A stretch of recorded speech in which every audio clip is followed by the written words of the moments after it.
lanjutkan lagi di materi yang kelima ini tentang apa namanya tadi, pembukaan dan persiapan lahan untuk tanaman karet dan tembakau.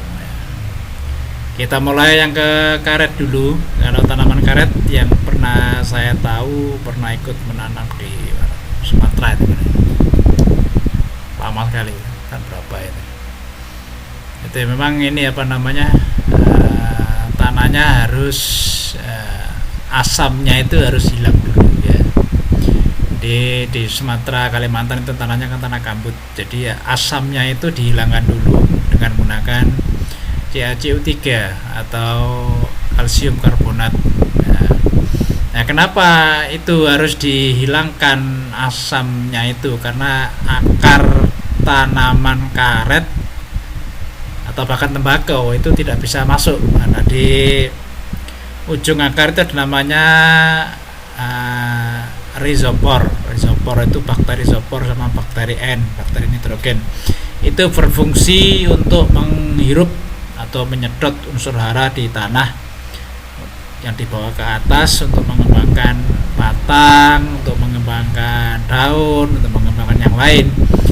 Nah, itu kalau bakteri N sama nitrogen itu sama rhizopora, nah, itu yang akar ujung yang warnanya coklat hitam itu adalah sebetulnya itu mata untuk masuk ke dalam tanah, memecah tanah yang keras untuk mengambil unsur hara yang dibutuhkan oleh tanaman. Nah, di karbonat ya, karbon CaCO3 itu di tanaman karet, di lahan gambut, termasuk di lahan di pertanian yang umum, membantu sebetulnya menetralisir asam-asamnya supaya nitrogennya itu bisa keluar. Meskipun secara umum nitrogen itu bisa diambil dari udara ya. Dari udara bisa, dari pupuk bisa, dari penyiraman juga bisa. Itu yang saya termasuk saluran irigasi ya, saluran irigasi air pertama ya.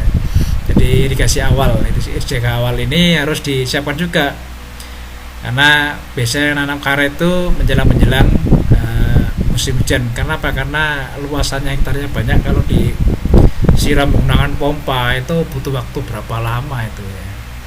Di nanam karet memang dicari momen yang kira-kira dekat dengan musim hujan. Nah, beda dengan tembakau. Kalau tembakau nanamnya ini menghindari ini basah berpanjangan karena akarnya mudah busuk. Kalau yang di karet tidak. Karet itu tanam pertama hampir sama dengan durian. Durian itu sama. Durian masuk itu harus menyerap sebanyak mungkin unsur air dibawa ke dalam tubuhnya, ke batang. Kenapa? Karena memang tanaman-tanaman ini memiliki spesifik proses fotosintesis menggunakan banyak air untuk proses ininya.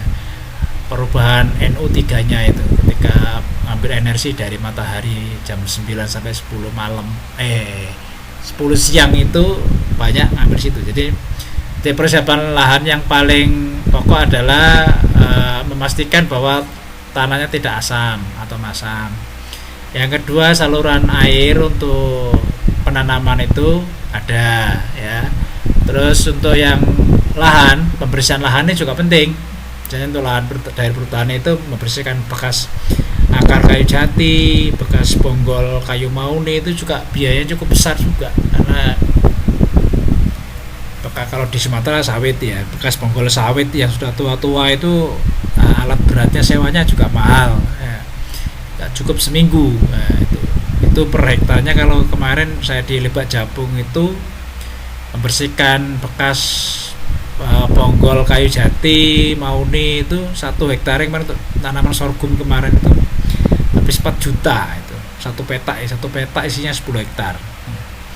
Saya ambil 20 hektar kemarin itu, dari 22 petak 20 hektar nanam sorghum sebanyak 50 kilo bibit ya. Panen per hektarnya dapatnya 9 ton. Nah, 9 ton per hektar ya. Harga jualnya 5.000 ya. Lumayan ya, berbagi dengan tikus ya. Nah, itu persiapan lahannya seperti itu. Jadi karet, tembakau, itu seperti itu persiapannya ya. Ditata yang bagus area-area, jadi yang masam dikendalikan, yang banyak rumput liar, bekas bonggol-bonggol sawit, bonggol-bonggol jati, bonggol-bonggol mahoni juga dibersihkan.